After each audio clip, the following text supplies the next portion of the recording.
If you're someone who's from a technical field like accounting, finance, law, or engineering, you've probably come across a situation where you've had to explain a complicated concept to somebody else who was not familiar with your area of expertise.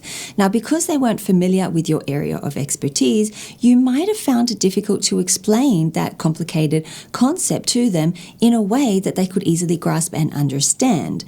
Let's take a look at a couple of examples of this. Think of a financial advisor who's giving advice to a farming client about their retirement plan, and that farming client has no knowledge at all about finance and about retirement plans. Well, that financial advisor might find it a little difficult to explain the concepts they need to explain in a way that that client could understand and grasp. Another example is a website developer who's trying to explain to one of their clients who is a restaurant owner the process of making websites in order to justify that website developer's prices. So that website developer might find it a little bit difficult to explain the entire process of making a website, which can be a little bit technical.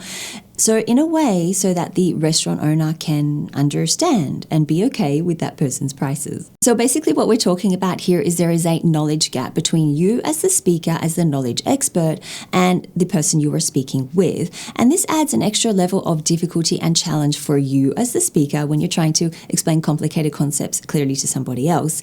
Now, rather than give up and say, well, they just don't understand, I want you to stick with it, and I want you to learn the art of explaining complicated concepts clearly to somebody else, because yes, it is an art. And in this video, I'm going to share 6 ideas on how you can do that in the most easiest way possible. Now, these ideas are in no particular order. You can use one of them, you can use all of them if you like, but I hope you find useful the 6 ideas that I'm going to share with you right now. So the first idea is to break down the concept into steps, numbers, or parts. And what you're doing here is you're breaking one big concept down into individual parts or individual sections. And this is really helpful, especially for you as a speaker, because all you have to do is talk about one part or one step or one number at a time. It's broken up, so it's a lot easier for you to explain each part individually. It is also helpful for the listener when they're listening to you, because they just grasp the information of that one part at a time. They're less overwhelmed. They don't have to think about the whole big picture or the whole big concept at the one time. So there are benefits for both you as a speaker and the listener as well when you do this. You see, it's important to remember that when you have a high level of knowledge in a particular area like you do, you are probably an expert in your field. It's really tempting to want to just load all of the information that you know on the other person at the one time. You might feel that it's easier for you if you just tell them everything up front, and you probably assume that they will just understand it because you do. But this is not how learning works. You as a speaker, when you're explaining something to someone for the very first time, you have to understand that they need to be exposed to that information gradually so that they can grasp the whole concept properly. And for you as a speaker, this means that you need to guide your listener throughout the whole information that you have. And the way you do this is by introducing them, exposing them to the information step by step, or number by number, or point by point, which is exactly what I do in pretty much all of my YouTube videos. Once you have a point that you want to talk about, a brilliant way of doing this and explaining it to someone else is to use the conclusions first approach. Now, I first learned about the conclusions first approach when I was reading the short form guide for the pyramid principle, which is a book written by Barbara Minto. In the book, she basically teaches this technique, which is mainly used for when you are writing, but I think it can be equally applied to speaking, especially when you're speaking about complicated concepts clearly. Basically, what you do here is you begin your point or your number or your step with the main conclusion. You give it to the other person up front, and this is really helpful for them because they know what to expect from what you are telling them, rather than try to pick out the main point as you're speaking through the paragraph or through the communication opportunity, which can be a bit fatiguing for people who are listening to you.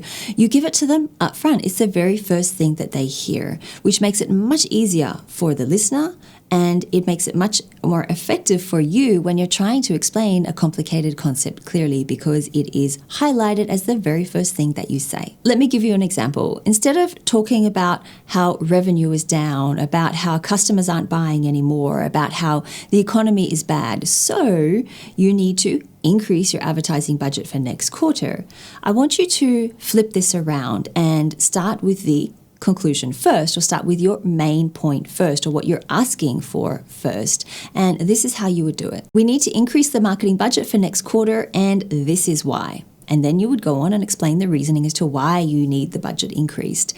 And this is fantastic because it really prepares the listener for what's coming next. It prepares them for the main point that you are trying to tell them and all of the supporting information underneath. I know some of you have already signed up to short form. I hope you're enjoying it just as much as I do. If you haven't yet and you want to check it out, then look at the link in the description below because that will give you 5 days free access to short form and 20% off the annual subscription fee. Now, once you're in the explanation part of your complicated concept, then one thing that can make this much easier for the listener to understand and to grasp is to use analogies as you explain things to them. An analogy is where you find a similarity between two things that are not similar at all. For example, you might see an analogy between a viral infection and the spread of ideas.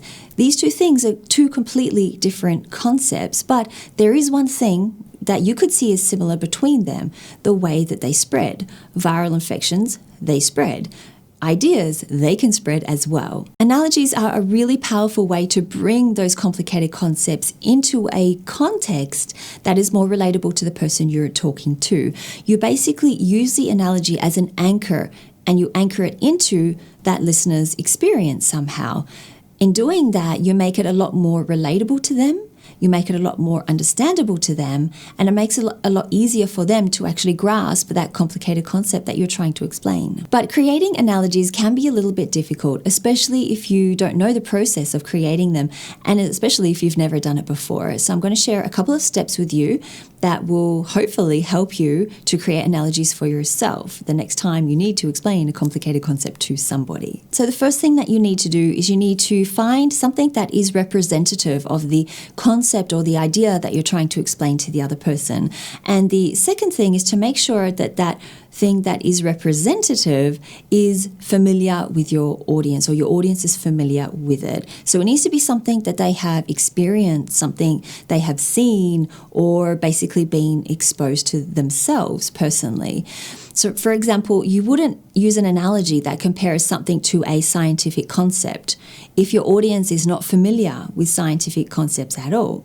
If someone were to use an analogy like that with me, I would have no idea what they're talking about, and it would leave no mark on me. I wouldn't remember that clear point or the step that they're trying to explain to me. Basically, it would just confuse me, and I would be unable to really pick out what that other person is trying to explain to me, what the complicated concept is. Now, a really good analogy that I want to share with you, you probably are familiar with it already. It's from the movie Forrest Gump.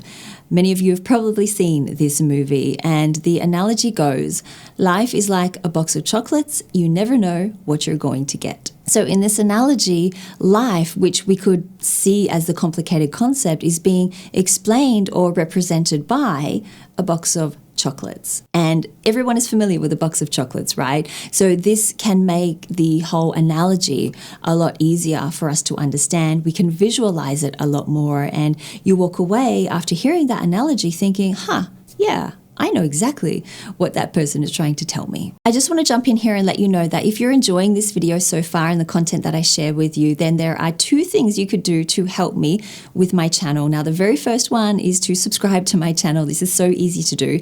And if you do that, though, make sure you hit the notification bell. Otherwise, you will not know when I release new videos because YouTube doesn't tell you unless you actually hit that notification bell. So make sure you do that. The second thing you can do is to join my channel membership. Now, this is a exclusive community for people who are really ambitious, and you get exclusive perks if you do join my channel membership. And if you want to find out what those are, then follow the link in the description below because that explains a lot more. If analogies aren't your cup of tea and you think they're a bit too difficult for you to create yourself, then you can absolutely use visual aids that can help you explain explain that complicated concept to the other person.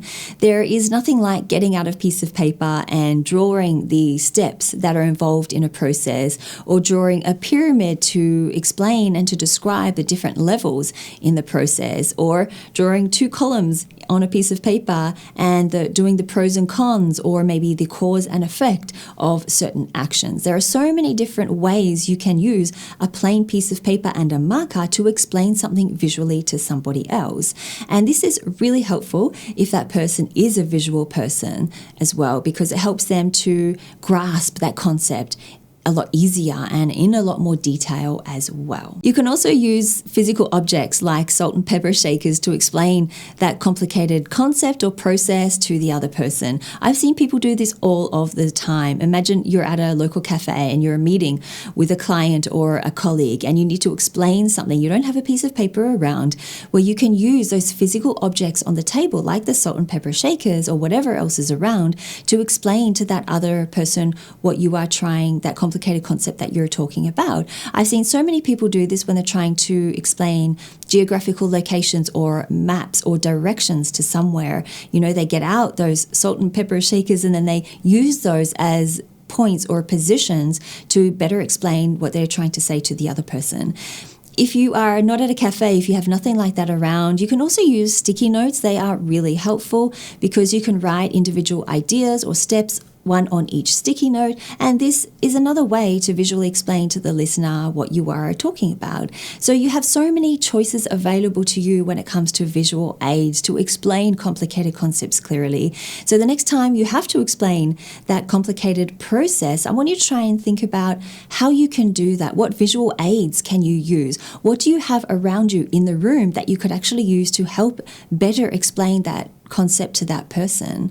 There are probably many options for you. Take a look around the room right now as you're listening to this video, and I'm sure you'll be able to use and pick out some options that would definitely help you the next time you need to do this with somebody else. And if you want to learn more about sticky notes and also mind mapping, which I didn't mention in this video, then I have another video that talks about both of those topics in much more detail, and you will find that in a card up here on the screen right now. Probably one of the most important things that you need to remember when you're trying to explain complicated concepts clearly to somebody else is that it is not a one-way conversation. You absolutely need to allow the other person to ask you questions and to comment on what you're telling them. This makes the listener feel more included in the conversation, more involved in the conversation, and it helps to move them from being just a passive listener to an actual active participant in the conversation. And more importantly, it helps the listener, it aids them with their understanding of that complicated concept tremendously, because they can ask you questions. They can clarify what you're trying to tell them. They can rephrase what you have just said to them in their own words to make sure that they understand correctly. And this is a fantastic and a really, really helpful way to involve that listener into what you are telling them, and it really helps them to grasp and to understand that concept a lot better and probably a lot quicker as well. On top of everything else I've explained to you in this video, there is one thing that you absolutely need to do every time you're trying to explain a complicated concept to somebody who is not familiar with your area of expertise, and that is to explain it as simply as you can. Explaining it in a way that a child could understand, that is a good level to aim for here. Now, having said that, there is another really important thing that I want you to remember, and that is to not sound patronizing when you're talking to the other person, and to definitely not talk to that person and make them feel that they are stupid. Yes, you have to explain things in a way that is simple. Yes, you have to explain things in a way that a child could understand, but you never want to talk to the other person as though they were a child. These are two very different things. Explaining things in a way a child could understand and explaining things in a way, or talking to the other person in a way as though they are a child, they are two very different things. And the latter is definitely going to make you sound like you are patronizing patronizing to the other person. Being patronizing to another person is absolutely going to trigger a negative emotion in them. They will be hurt on a personal level, and they'll probably feel that you have little consideration for their intelligence.